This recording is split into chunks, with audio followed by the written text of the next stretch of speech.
Ayer miércoles el Consejo de la Administración de la Legislatura devolvió el proyecto de reforma al Código Monetario y Financiero. A esta hora conectamos con el vicepresidente del organismo parlamentario, don Patricio Donoso. ¿Cómo está usted? Buenos días, un gusto como siempre.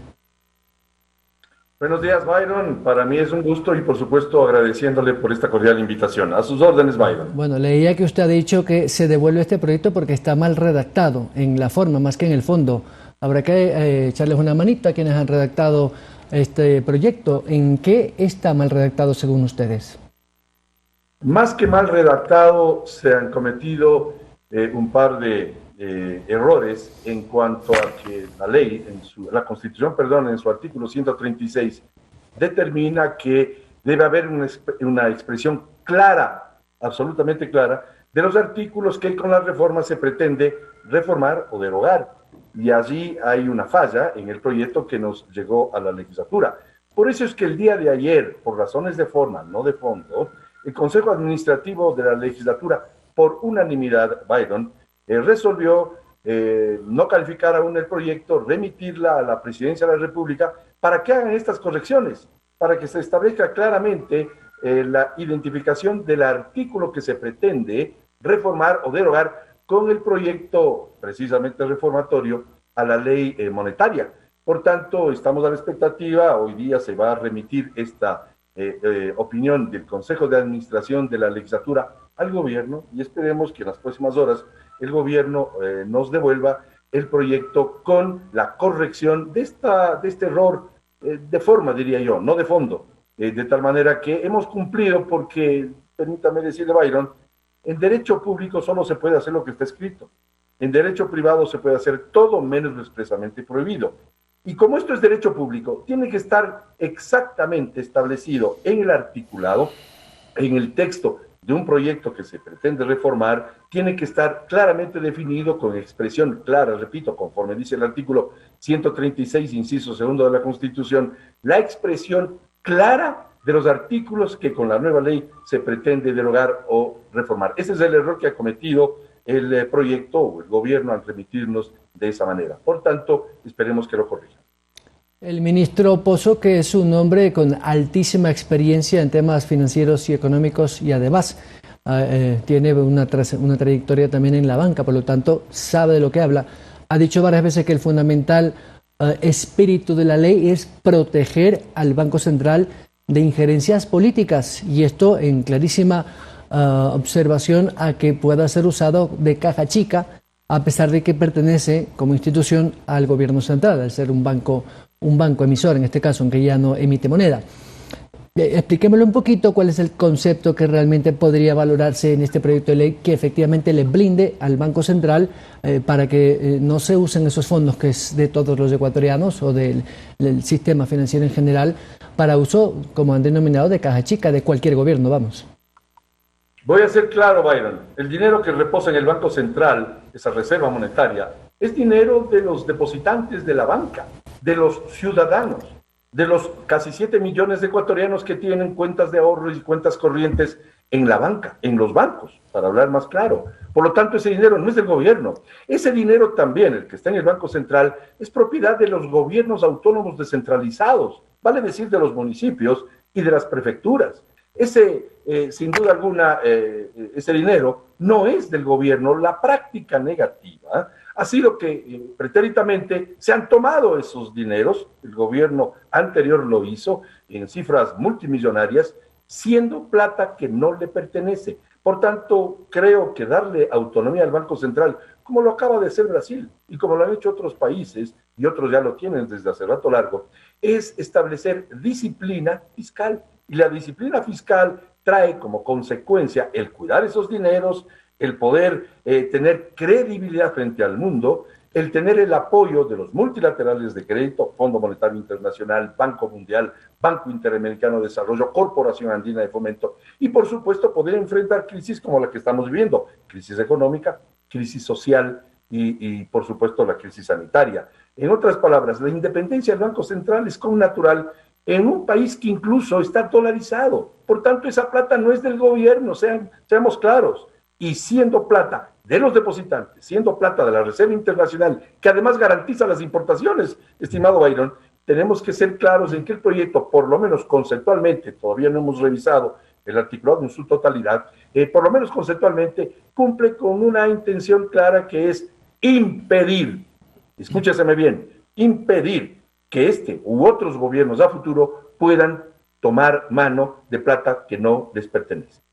Entonces, aquella idea que he escuchado en algunos políticos de que se pretende privatizar el Banco Central, ¿no sería este el espíritu de la ley? Le digo esto porque muchos de los televidentes y los radioescuchas que hasta ahora nos sintonizan podrían haberse quedado con esa percepción de que se intenta privatizar el Banco Central. El Banco Central no es privatizable, estimado Byron, no es privatizable, es un absurdo mencionar aquello. Lo que se pretende es cuidar de esa plata que no es del gobierno, de esa plata que es de los gobiernos autónomos descentralizados. Usted vive en una ciudad, ese municipio en el cual usted vive, ese municipio tiene que hacer obras, alcantarillado, tiene que cuidar del medio ambiente, necesita ese dinero que es propiedad precisamente de los gobiernos autónomos descentralizados, de la prefectura provincial de su provincia, Byron. Por tanto, no es plata del gobierno. Lo grave es que pretéritamente hubo un gobierno que se tomó ese dinero y vaya usted el problema serio que tenemos con la Reserva Monetaria Internacional, que además es la que garantiza las importaciones. Y en este momento miles de ecuatorianos, por no decir millones, están viendo este canal de televisión en una televisión seguramente importada del exterior. ¿Cómo se importaron esos bienes o el auto que usted tiene o tantos bienes importados si no es con la garantía que esa reserva monetaria significa en las importaciones? Por tanto, hay que tener mucho cuidado. Los expertos en esta temática dicen que el Banco Central es el tercer creyente, es decir, aquel que asegura un buen manejo de la deuda externa, un buen manejo de la economía y, por supuesto, la frase esa de que se quiere privatizar el Banco Central no tiene lógica. Ahora bien, el proyecto, una vez que retorne al CAL, tendrá que ser calificado y direccionado a una comisión. Yo voy a pedir que sea direccionada a la Comisión de Régimen Económico, a la cual me pertenezco, pero no porque me pertenezco a aquella comisión, sino que ya tratamos temas similares hace más de un año.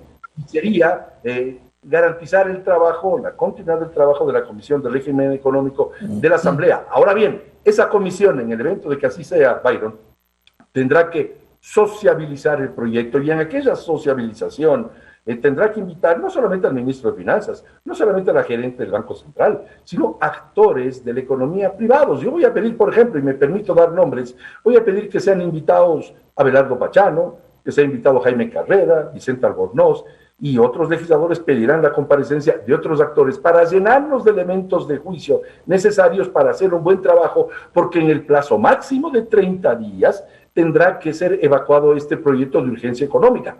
Y para terminar esta parte, Byron, con su veña, por supuesto, hay que cuidar la dolarización, hay que cuidarla. El dólar es lo más popular que tiene el Ecuador y además ha permitido la dolarización que la gente pobre pueda, por ejemplo, comprar una refrigeradora, una cocineta a crédito, sabiendo cuánto va a pagar. Haga usted la comparación o hagamos la comparación con lo que sucede en Venezuela, donde hay una devaluación del 35.000%, escúcheseme bien, 35.000%. Cada 20 minutos, la plata, si es que la tiene un venezolano, vale la mitad, cada 20 minutos. Esa perversidad de esa devaluación no la queremos en el Ecuador, por lo tanto, disciplina fiscal es importante, cuidar la dolarización es absolutamente necesario en un país como el Ecuador. Patricio, se me permite cambiar de tercio, dirían los taurinos, aunque aquí no se puede hablar de toros. El tema político no deja de preocuparnos en términos generales por los resultados de las elecciones. Hasta esta madrugada, la diferencia entre Yacu Pérez y el candidato de Creo, Guillermo Lasso, era de menos de medio punto. Y esto se puede definir en unas 500 o 1000 actas que aún están rezagadas o con inconsistencias, sobre todo en un par de delegaciones provinciales. De hecho, ayer el candidato Pérez ha dicho que se pretende hacer un fraude que le puede perjudicar a su candidatura. ¿Creen ustedes desde la bancada creo que podría haber una posibilidad de que Guillermo Lasso pase las elecciones o habrá aún, no sé, que esperar muchas horas para que esto se pueda definir? Porque, vamos, que todos estamos con una expectativa de saber quién acompañará al señor Arauz en la papeleta. La diferencia es corta, es cortísima, absolutamente cierto. Por eso es que es absolutamente lógica la petición que Guillermo Lasso le ha hecho al país el mantener la calma, el esperar la culminación de los escrutinios para saber y tener certezas de quién pasa a la segunda vuelta electoral. Lo que sí es cierto es que el Consejo Nacional Electoral cometió un serio error el domingo pasado, estimado Byron, cuando a las 10 de la noche en una cadena nacional ya dio por entendido quiénes eran los dos finalistas, sin que incluso haya concluido el proceso de escrutinio y peor todavía la revisión de las actas rezagadas o aquellas actas que tienen inconsistencias. Lo sensato, lo democrático es esperar el resultado y una vez que se produzca la conclusión de los escrutinios, saber quién pasa a segunda vuelta electoral. Ahora bien, usted tiene razón, Guillermo Lasso va adelante ya con más o menos 19,000 votos por sobre Yacu Pérez. Es que esa es la democracia. Yo estoy convencido que, ya que hablé de Venezuela hace pocos minutos, allá en un régimen absolutamente dictatorial, pues no tienen estos problemas, porque el señor Maduro hace que gane siempre el oficialismo, con fraude y todo. Aquí la democracia nos obliga a contar los votos, a esperar la culminación de los escrutinios y saber quién pasa a la segunda vuelta. Eso es lo democrático, y yo sí pretendo, y pretendemos los ecuatorianos, vivir en un país democrático. Esperemos con calma, con tranquilidad, la culminación en las próximas horas de los escrutinios y sobre todo la revisión de las actas que tienen inconsistencias, así se llama técnicamente, o lo llama el Consejo Nacional Electoral, aquellas actas que puedan tener algún problema. Culminada esa acción de las actas que tienen inconsistencias y del escrutinio en general, sabremos a ciencia cierta quién ganó el derecho a participar en la segunda vuelta electoral. Evidentemente nosotros tenemos la seguridad de que será Guillermo Lasso, pues en efecto ya está con casi 20,000 votos por sobre el candidato Yacu Pérez, con todo respeto por supuesto, pero la democracia es así, se gana o se pierde de acuerdo a la decisión popular. Algunos analistas han dicho en esta mesa de trabajo en los últimos días que el gran perdedor es el acuerdo de la derecha entre el Partido Social Cristiano y Creo. No han logrado ni individualmente llegar con un gran bloque y, por supuesto, la votación en la costa ha sido clarísima. Un no rotundo a esta tendencia política. ¿Qué lectura tiene usted de esto? Es una lectura equivocada y le doy la razón. El bloque de la alianza Partido Social Cristiano y el Movimiento Creo va a tener más o menos de 30 a 31 legisladores. Créanme, Byron, es un buen bloque. Es un buen bloque, de 30 a 31 legisladores, la alianza Creo Partido Social Cristiano. Por tanto, aquellos que han mencionado que hay un mal resultado están equivocados. Ahora bien, siempre se pretende tener mejores resultados, por supuesto, sin duda alguna, pero tener 30 legisladores en alianza es un número importante. Y lo digo yo, que ya tengo 8 años en la legislatura, conozco cómo funciona el tema ahí en el Parlamento, y tener un bloque de 30 legisladores, vamos, que es importante, en alianza entre Creo y el Partido Social Cristiano. ¿Cómo entender que una gran parte de la población, sobre todo en la costa, que ha dado el triunfo a esta tendencia del expresidente, haya dado un respaldo irrestricto a esta propuesta electoral, con todo lo que hemos visto y hemos sentido de alguna otra manera en los últimos 10 años del gobierno anterior, digo, y de los escándalos de corrupción que lamentablemente han manchado la imagen y la reputación de aquellos líderes, de expresidentes, vicepresidente? ¿Por qué ese ciudadano de a pie le da el voto? ¿Qué interpretación podríamos tener ahí? Le quitaría la palabra irrestricto. Y ha dado apoyo, es verdad, en un buen porcentaje. Todos sabemos que el correísmo tiene un voto duro, de más o menos del 30%, más o menos. Y ese es el voto duro que ha obtenido en esta primera vuelta electoral. Yo en lo personal veo difícil que pueda superar en una segunda vuelta electoral ese voto duro, porque quien seleccionó aquella candidatura o aquella línea ya lo hizo. Y aquellos que votaron por otros candidatos difícilmente irán por aquella línea, ya que no son parte de ese voto duro. Hay que aceptar, ese es el voto duro que tiene el correísmo, más o menos 30%, y ahí están los resultados. Hay un 70% de electores que han escogido vías diferentes a aquella que usted ha mencionado, más allá de los serios problemas que de orden legal tienen sus líderes. Don Patricio Donoso, vicepresidente de la Asamblea Nacional, muchas gracias. A usted, Byron, muchísimas gracias. Muy buenos días.